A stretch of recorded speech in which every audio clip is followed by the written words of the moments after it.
베이징의 겨울바람이 그 어느 때보다 매섭게 중남해의 붉은 벽을 때리고 있습니다. 겉으로 보기에는 평온해 보이는 중국의 정치 심장부지만 그 이면에서는 전례 없는 경랑이 일고 있습니다. 매년 춘절이 되면 중국의 최고 지도자가 군부대를 직접 방문하여 장병들을 격려하고 군권을 과시하는 것이 오랜 관례였습니다. 그러나 올해는 달랐습니다. 시진핑 주석은 베이징을 떠나지 않았습니다. 그는 차가운 모니터 앞에 앉아 화상 연결을 통해 군부대의 새해 인사를 전했습니다. 이것은 단순한 일정 변경이 아닙니다. 최고 권력자가 자신의 가장 강력한 무기인 군대를 직접 대면하기를 꺼린다는 것, 그리고 그 공백을 메우기 위해 기술적 수단에 의존했다는 것은 현재 베이징의 권력 지형이 얼마나 불안정한 상태인지를 보여주는 가장 명확한 신호입니다. 이러한 비정상적인 기류 속에서 권력의 두 축이라 할 수 있는 칼자루인 공안부와 총구인 군대 내부에서 동시에 심각한 균열이 감지되고 있습니다. 가장 먼저 주목해야 할 곳은 중국 내부의 치안과 감시를 총괄하는 공안부입니다. 최근 베이징 정가에는 현 공안부장인 왕샤오편의 거취를 둘러싼 충격적인 소문이 급속도로 퍼져나갔습니다. 왕샤오둠이 곧 해임될 것이며 이미 후임자 인선까지 마무리되었다는 내용이었습니다. 왕샤오겟은 시진핑 주석의 최측근 중 한 명으로 그동안 반부패 운동의 선봉장 역할을 해온 인물입니다. 그런 그가 갑작스럽게 낙마설에 휩싸인 배경에는 복잡한 권력 암투가 자리 잡고 있습니다. 내부 소식통에 따르면 왕샤오겟은 최근 장유샤와 류절리 같은 군부 거물들을 숙청하는 과정에서 결정적인 공을 세웠습니다.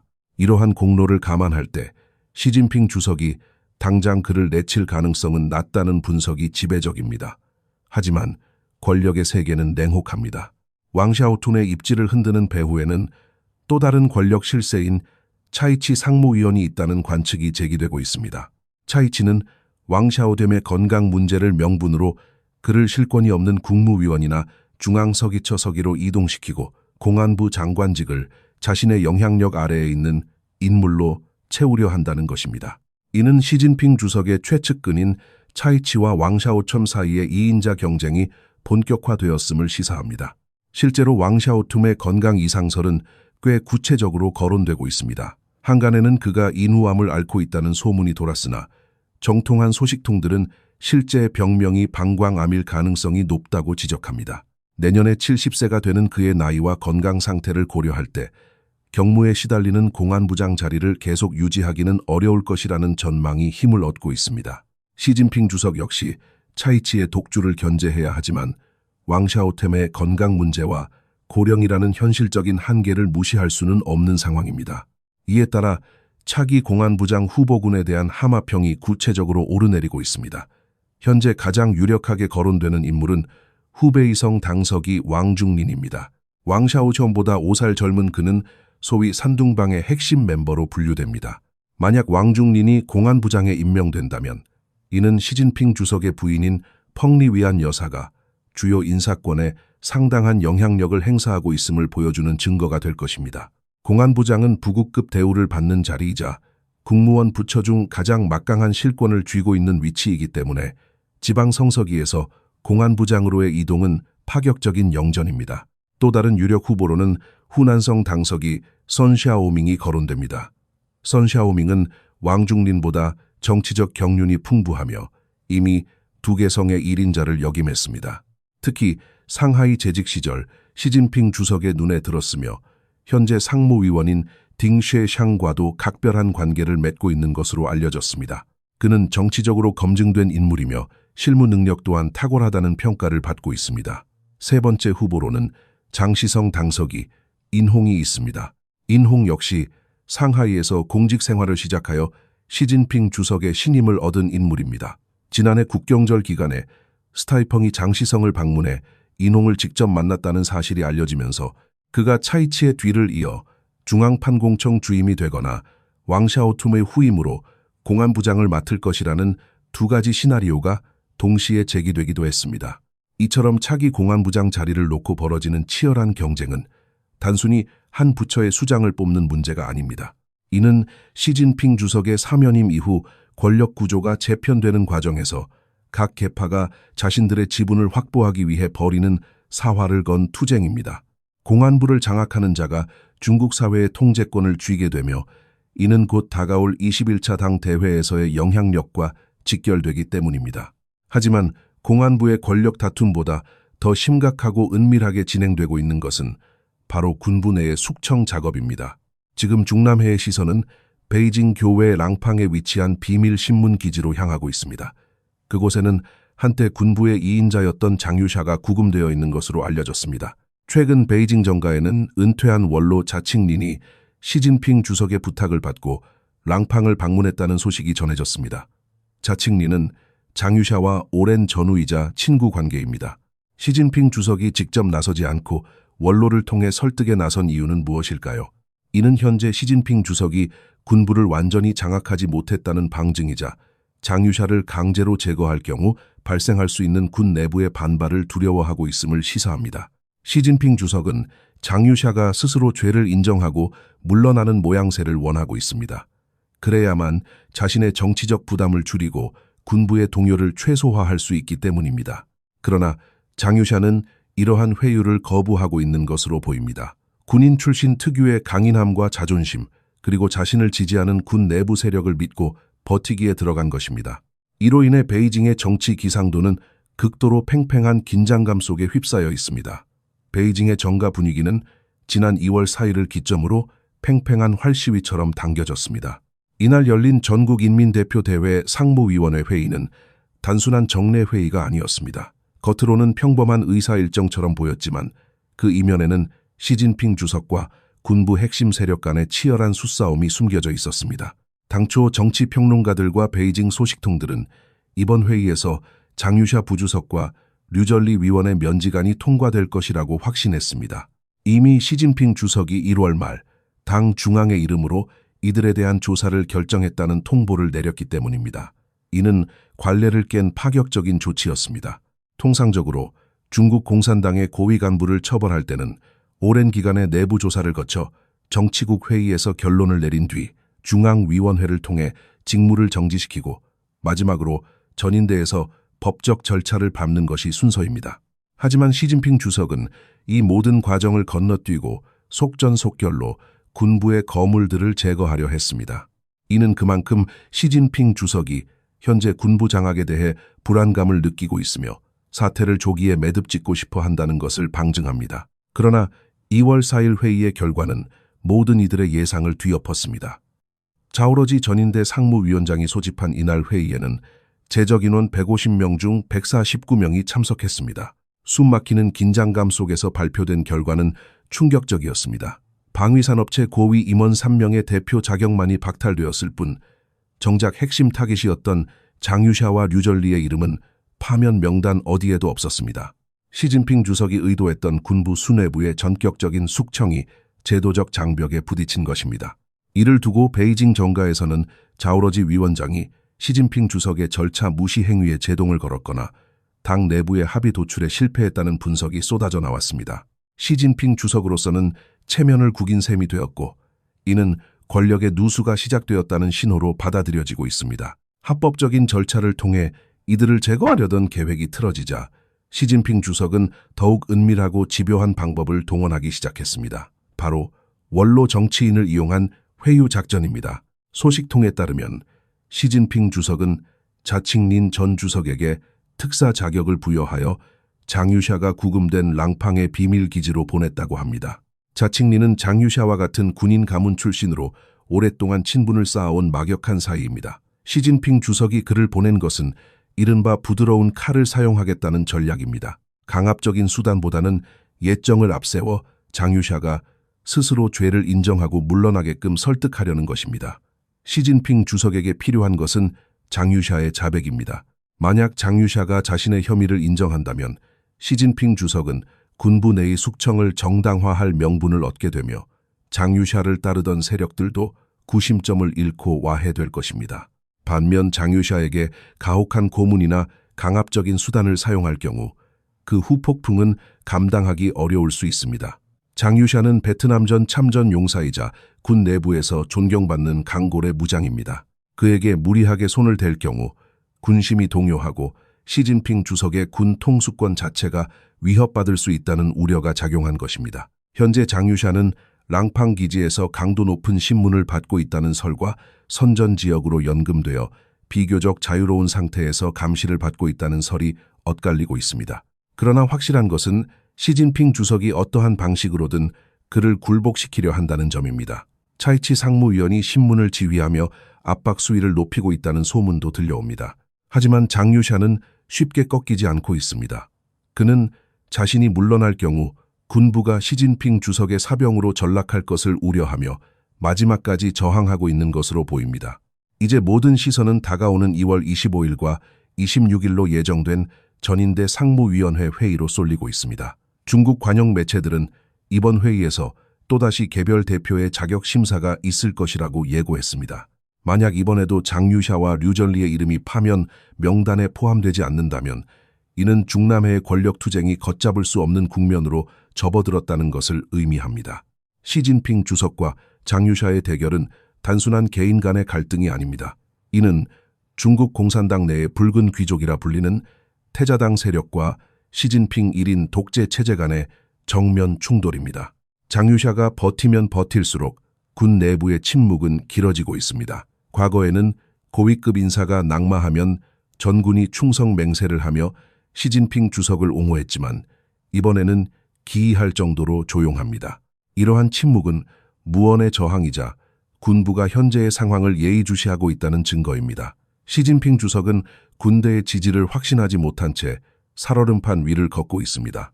그는 군 내부의 동요를 잠재우기 위해 필사적이지만 상황은 그의 뜻대로 흘러가지 않고 있습니다.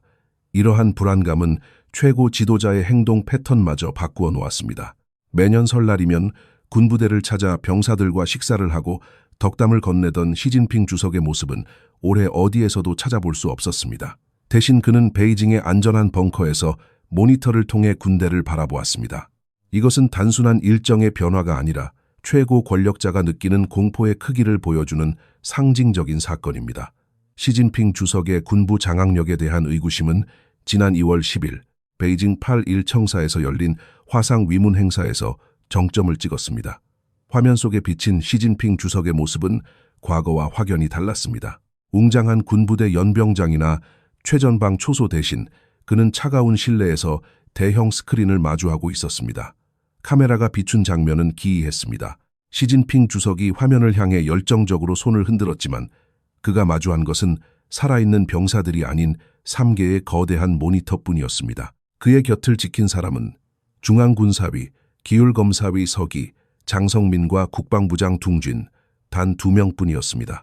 특히 둥진 국방부장의 표정과 태도는 많은 것을 시사했습니다.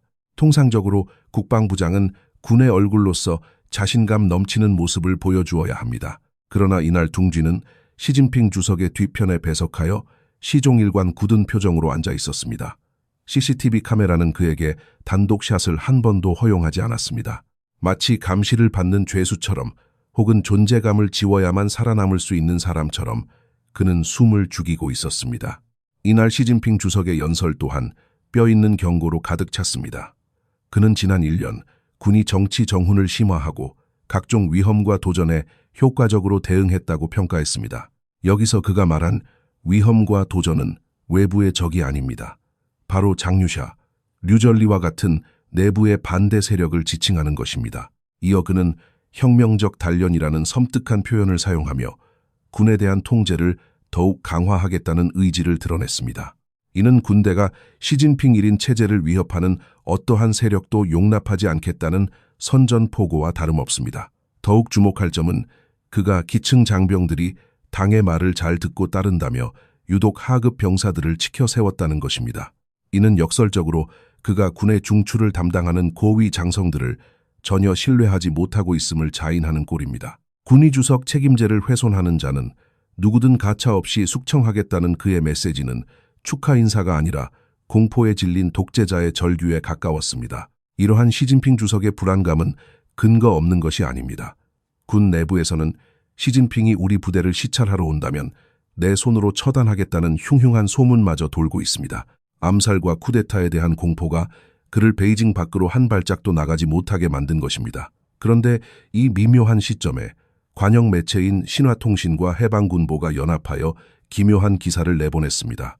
2월 11일 기자가 다시 찾은 시진핑 주석의 시찰 부대라는 제목의 기사였습니다. 겉보기에는 최고 지도자의 과거 업적을 찬양하는 것처럼 보입니다. 그러나 내용을 자세히 들여다보면 충격적인 의도가 숨겨져 있습니다. 기사는 시진핑 주석이 2014년, 2015년, 2017년 등 과거에 직접 방문했던 부대들의 목록과 날짜를 상세히 나열했습니다. 독자들은 자연스럽게 의문을 품게 됩니다. 과거에는 이렇게 현장을 누비던 주석이 왜 올해는 코빼기도 비치지 않는가?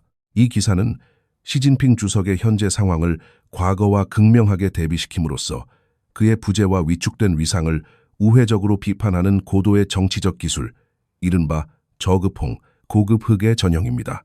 저급홍은 맹목적이고 수준 낮은 찬양을, 고급흑은 겉으로는 찬양하는 척하지만 실질적으로는 대상을 조롱하고 비판하는 행위를 뜻합니다. 과거 저장성 선전부가 부시장이 자비로 월병을 사먹었다는 기사를 내보내 오히려 고위 공직자의 특권 의식을 부각시켰던 것처럼 이번 신화통신과 해방군보의 기사 역시 시진핑 주석을 곤경에 빠뜨리는 팀킬에 가깝습니다. 이는 선전 시스템 내부조차 시진핑 주석의 통제에서 벗어나고 있거나 반대파의 입김이 작용하고 있다는 증거입니다. 인민일보가 과거 재난 현장에 늑장 대응한 시진핑 주석의 행적을 날짜까지 명시하며 보도했던 사례와 판박이입니다. 장유샤와 류전리가 숙청 위기에 몰리고 군심이 흉흉한 이 시점에 관영 매체들이 최고 지도자를 겨냥한 고급흑 기사를 쏟아내는 현상은 결코 우연이 아닙니다. 이는 시진핑 체제의 균열이 군대를 넘어 선전기관까지 광범위하게 확산되고 있음을 의미합니다. 매년 춘절 전후는 중국 정치권의 큰 명절이자 마쿠에서 치열한 권력 조정이 이루어지는 시기입니다. 원로들과 현직 지도자들이 서로 방문하며 안부를 묻는 척 탐색전을 벌입니다. 소식통에 따르면 올해 춘절을 앞두고 은퇴한 원로들 사이의 움직임이 심상치 않다고 합니다. 고위직 낙마, 군부의 이상 징후, 그리고 인사 동결 등 일련의 사태를 지켜보며 원로들은 위기감을 공유하고 있습니다. 겉으로 드러난 현상은 반부패 운동처럼 보이지만 그 본질은 시진핑 1인 독재 체제와 기존의 집단 지도 체제를 지탱해온 원로 세력 간의 정면 충돌입니다. 이제 이 싸움은 단순히 몇몇 장군을 갈아치우는 수준을 넘어섰습니다. 그것은 중국 공산당이라는 거대한 조직의 생존 본능을 자극하는 구조적 위기로 치닫고 있습니다. 이제 다가올 중국 공산당 제21차 전국 대표대회는 단순한 정치 행사가 아닙니다. 그것은 생존을 건 최후의 결전장이 될 것입니다.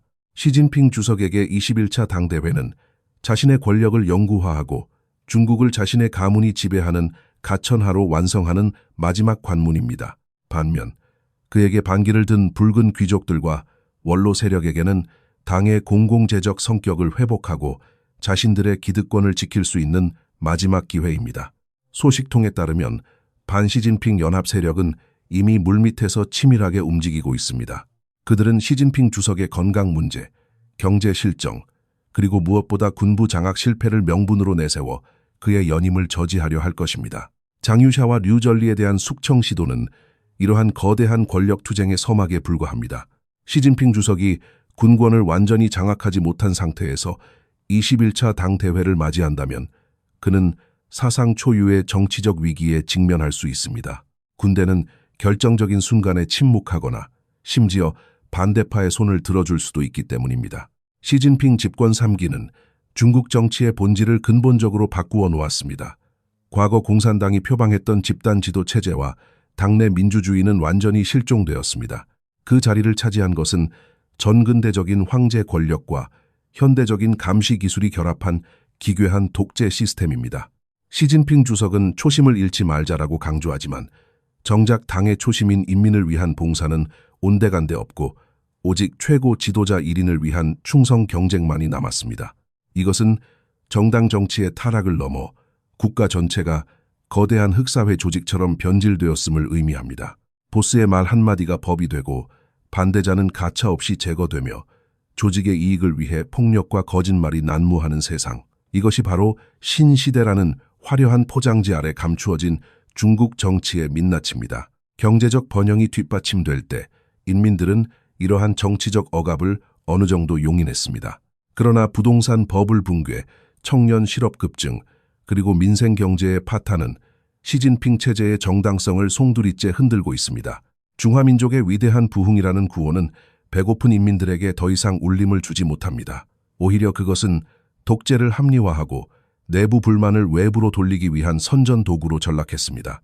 시진핑 주석이 강조하는 두 개의 100년 목표 역시 개인 숭배와 체제 유지를 위한 공허한 슬로건이 되었습니다. 당이 국가와 인민 위에 군림하는 당 본위의 정치는 필연적으로 인민과의 괴리를 낳고 이는 결국 체제 자체의 붕괴를 초래할 것입니다. 역사는 반복됩니다. 절대 권력은 절대 부패하며 영원한 권력은 존재하지 않습니다. 지금 베이징의 중남해는 겉으로는 고요해 보이지만 그 내부는 언제 폭발할지 모르는 활화산과 같습니다. 장유샤라는 거물을 건드린 시진핑 주석의 도박은 성공할 수도 실패할 수도 있습니다. 그러나 분명한 것은 이 싸움에는 승자가 없을 것이라는 점입니다. 시진핑 주석이 이긴다면 중국은 더욱 폐쇄적이고 억압적인 사회로 치달을 것이고 반대파가 이긴다면 걷잡을 수 없는 혼란이 뒤따를 것입니다. 우리는 지금 거대한 제국이 서서히 그러나 확실하게 균열을 일으키며 무너져 내리는 역사적 장면을 목격하고 있습니다. 이 권력의 드라마가 어떤 결말을 맺든 그 피해는 고스란히 중국 인민들의 몫이 될 것입니다.